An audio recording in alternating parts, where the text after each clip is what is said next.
passiamo ad un altro ospite internazionale. È un grande piacere per me presentarvi Yuping Liu-Thompkins, professore di marketing alla Old Dominion University e direttore del Loyalty Science Lab. Abbiamo dei colleghi che hanno un osservatorio di loyalty nato da pochi anni, con i quali stiamo cominciando a sviluppare un dialogo. Per motivi di fuso orario, perché sono tante ore indietro in Virginia, abbiamo registrato l'intervento di Yuping, ma lei sarà con noi live per la Q&A alla fine della mattinata. Quindi chiedo gentilmente alla regia se ci manda l'intervento di Yuping, che ci parlerà di come ricostruire le abitudini dei consumatori dopo la disruption della pandemia, che ha cambiato, che ha interrotto le abitudini. La prospettiva che prende questo laboratorio di loyalty è lo studio psicologico dei risvolti della loyalty, e quindi vedrete che anche questo è un angolo molto interessante per studiare la fidelizzazione dei consumatori. Vediamo se c'è Yuping. Thank you, Christina, for the wonderful introduction. Good morning, everybody. I'm very happy to be here and talking to you about how to rebuild consumer habits after the pandemic is over.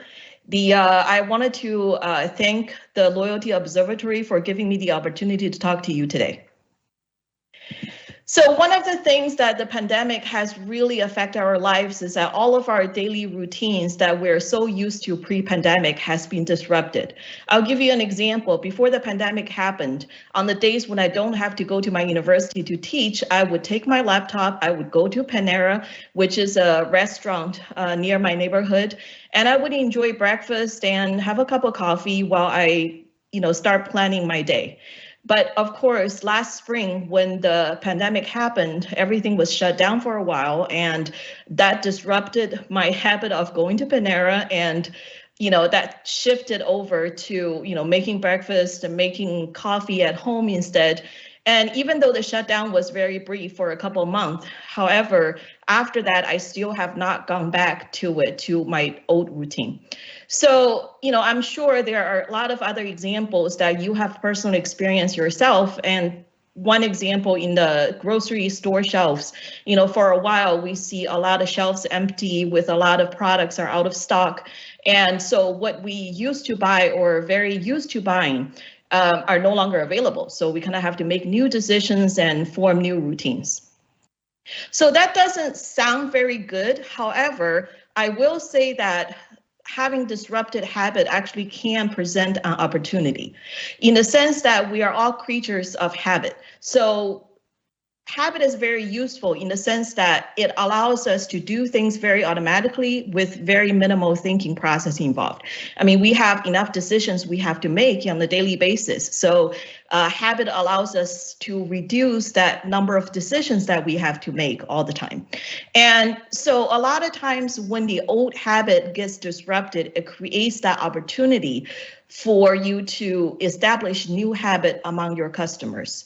And so if there were some things the customers were doing before and you want them to do that better, or you want them to do things differently, this would be a great opportunity to formulate that new habit and develop that new habit among your customers. So before going into how we can actually do that, let's take a look at what exactly habit is. So habit has a couple of characteristics. Okay, so one frequent thing that we're going to say about habit is that these are the things that we do all the time, right? So there's a lot of frequent engagement in the habitual behavior that we have. So characteristic number one, there's a high amount of repetition. It's also stable behavior. So what do I mean by that? When you look at a habitual customer versus a customer who loves you, loves your stores, come here all the time, a true loyal customers, what we call true loyal, but it's, more attitudinally loyal customers. In those type of situations, they might buy from you no matter what. Versus habitual customers, you see their behavior tends to be highly consistent in terms of the context. They may come to your store every week at a certain time. They may consistently go to one particular store that in your number of stores. They may also do things associated with other activities all the time, or go there with the same kinds of people. And so we'll talk more about this stable in terms of the context of the habit. But for now, just know that a characteristic of habit is the stability of their behavior. And then finally, for a habit or for a behavior to really be considered a habit, it's basically something that oftentimes gets automatically executed without us to really thinking about it. And that's one of the attractiveness of habit, is that minimal thinking. We don't have to make that decision. So in order to build habit, or I should say rebuild habit after the pandemic is over, psychology really suggests that there are two essential ingredients for a habit to develop. The number one ingredient looks straightforward, is basically repetition. So in other words, in order for something to turn into a habit, we have to do it multiple times, and we have to basically repeat the same action over and over before it becomes a habit. A very simple analogy, when you think about like driving a car, when we first start to learn how to drive a car, it's a very difficult process. We have to remember to watch everything and to shift the gears, to step on the gas pedal instead of on the brakes. And so there's a lot of thinking involved in that process. But as you drive more and more, practice that more and more, it becomes second nature, and it becomes very easy to do. So that repetition is very important in building that habit. And so here are some examples. When you are building your promotional design in order to foster that habit among your customer, it's really important to build in that repetition component. In other words, you are more than just offering a one-time discount of, let's say, 20% or 10%, but you need to build that into something that consumer needs to do repeatedly multiple times over the course of time in order for that habit to develop. And here's an example of Starbucks with their reward program, where instead of just saying, you buy this, I'm going to give you these bonus stars, they ask you to purchase this product 3 times through a period of time in order to get a bonus star. So in other words, by doing this requirement, they're asking you to start building the habit of buying the product. And to really prove that this actually works, that repetition is really important for habit development, we actually did a research study a couple years ago with a convenience store chain. So in the US, basically a lot of convenience stores are combined with a gas station. So you go buy gasoline, sometimes you go inside the store, buy food, buy other simple household items. And so a lot of times for these kind of store owners, they don't really make a whole lot of money out of the gasoline. The profit margin for the gasoline is pretty low. But they can have a much higher profit margin within the convenience store, like inside the store. And so for a lot of convenience store owners, they have a strong motivation to say, don't just come here to buy gas, actually go inside the store and buy something else where that's really what makes me money. And so when we collaborated with the convenience store chain, what we did was trying to exactly achieve that, is to get people who usually only comes to get the gasoline to fill up their car and get them to come inside the store. And so we tried a field experiment that's fairly simple. So in one of the conditions, it's a typical kind of promotion where we tell them, if you buy 3 bottles of water, which is appealing to the general population, and you can get 1 bottle for free. What we found here is that for people who are really loyal to the store, like really love the store and everything, they responded okay to that. However, the people who are just really habitual customers, their behavior is mostly driven by habit. We find that not only does this not really work for them, but it actually broke their habit. And in other words, the people who used to come here for gasoline and getting gasoline all the time habitually, after the campaign, they actually reduce the amount of time they actually come in and get gasoline. So by running that campaign, it actually reduced their thinking, actually activated their thinking process and broke their habit. The other condition though, that's much more successful in the experiment was if we tell them to buy 1 bottle of water each of the 3 times. Okay, so in other words, you have to come 3 times each time you buy 1 bottle of water, and then you get 1 bottle for free. In that situation, it strengthened the gasoline-only people's habit, and it actually brought them inside the store. It was more effective during the campaign, but more importantly, after the campaign, they kept doing that. And instead of coming in for gasoline only, like before the campaign, they actually come inside the store every time when they shop and become more habitually become a convenience store customers and much more profitable customers for the company. And so this demonstrates to you the need for that repetition in the process of formulating the habit, especially when you're talking to people who are prone to developing habitual routines. This is another example from one of our local grocery stores. A couple of years ago, the store was going through a major renovation, so they had to close the store for a while. And when they reopened again, these are the mailings that we received from the store. I don't know if you can actually see well on my screen here, but each of these coupons here is actually designated for a specific week. So you can't just go in there at a random time to be able to use these coupons. So one is, for example, from December 16th to December 24th. Another one would be from December 26th to December 31st.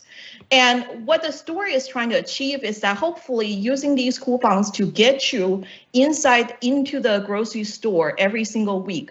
And hopefully by the end of the 4-week time period, when you're done with all these coupons, you've already repeated the behavior enough that you will get into the habit of, basically purchasing from the grocery store each time. And another great example of repetition-based kind of marketing strategy is your reward programs or loyalty programs.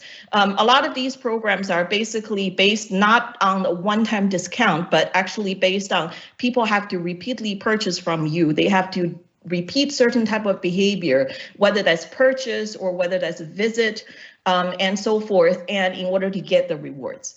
And so loyalty program can become a great mechanism for creating those kind of habitual behavior. So the second component of habit is contextual cues. What do I really mean by that? Remember earlier we said that habit is actually an automatic process. And so if it's automatic, typically it's triggered by something. What exactly is triggered by? So different people experience different triggers of their habit. And in some situations, you might be getting up in the morning automatically without really thinking. You know what to do. You brush your teeth and you get ready for work. In some other situations, maybe you are driving from your work to home, and without really thinking which way you should be going, automatically your brain basically directs you to know where you need to be. And so contextual cues is another important component that triggers habit and also establish that what we call stable behavior, because consistently when this happens, it triggers that, it creates the stability in your behavior. And what are some of the specific contextual triggers that are often associated with people's habit? One is the time, right? So in the case of my pre-pandemic habit of going to Panera, it usually happens in the morning, and it usually happens during the days of the week where I don't have to teach, which is fairly consistent throughout time. And the contextual triggers can also be location. So certain types of habitual behavior can be triggered based on where you are. And a lot of us, get the feeling that when we're at work versus when we're at home, we don't necessarily behave the same way. Now, some of that is psychologically you try to leave a good impression at work, you are more relaxed at home. But a lot of those are actually also triggered automatically. You don't really think about it, but you just do things differently. Those are location triggered habit. And it could also be triggered by social context. So depending on who you're with, whether you are by yourself, whether you are with your childhood friends, whether you are with your spouse, for example, you may do things differently. So that's more of a social or people triggered type of context. And then finally, another major one is what happens right before versus after. For example, you might have certain routines that you engage in before you exercise, or you might have certain routines that you follow after you finish doing something. And so these kind of pre and post events can also be associated with type of actions that you want people to be able to do. So I'll give you some examples of how to adding these contextual triggers into a potential business setting. One, adding time into your promotions. And so this was actually a field experiment we run with our students on campus with their dining service. And one of the things that the company wants to do is that they have a lot of students coming into the dining commons during the lunchtime. They kind of wanted to also have students to have like dinner time to also use the company service. And so when you have the promotion run associated more with a specific time, it tends to create more of that repeated behavior over time, and people are more likely to use that service during that particular time. So even though it's somewhat counterintuitive that you have to be more restrictive with your promotions, but that restriction actually adds that time stamp to what you're asking people to do. And over the course of time, that time and what you want them to do become associated with each other. And another example, this is an app that you may have used yourself, Duolingo, which is a language learning app. So this is completely in a virtual setting, no physical environment and so forth. So what they are doing really well in what they do is they actually analyze people's behavior. They look at when people actually use the app, and they adjust their reminder schedule based on what it is that you do. So for a while, for example, I usually open up the app while I'm waiting in line to pick up my kids from school. I would basically open up the app and learn French, right? And so after a couple of days doing that, the app kind of learned the pattern of me doing that. Then they started doing reminders right around that time frame. And then during the summertime, I'm no longer picking up the kids from school. So what they did was, they changed their reminder time to when I do it at bedtime. Now they remind me around the late evening time too. And so a lot of times these kind of what kind of time to use could also be based on customer analytics, where you look at people's behavior, look at what is the time they typically come to your website to make a purchase. What kind of things do they buy? So these are the things that you can utilize to strengthen and maintain that habit to help people to go further. Another example, this is something that a lot of retail stores are probably experiencing because of the closures and because of the restrictions. You are not interacting with your customers as frequently as you can. And so in other words, a big trigger that used to be in terms of location, the location completely changed. It was no longer work, it's no longer your store, it's actually people in their own homes. And so how do you add your contextual or using the home as the context to trigger your purchase? Here's a great example. Even though it's not exactly from the pandemic, I actually found it to be particularly helpful in the pandemic.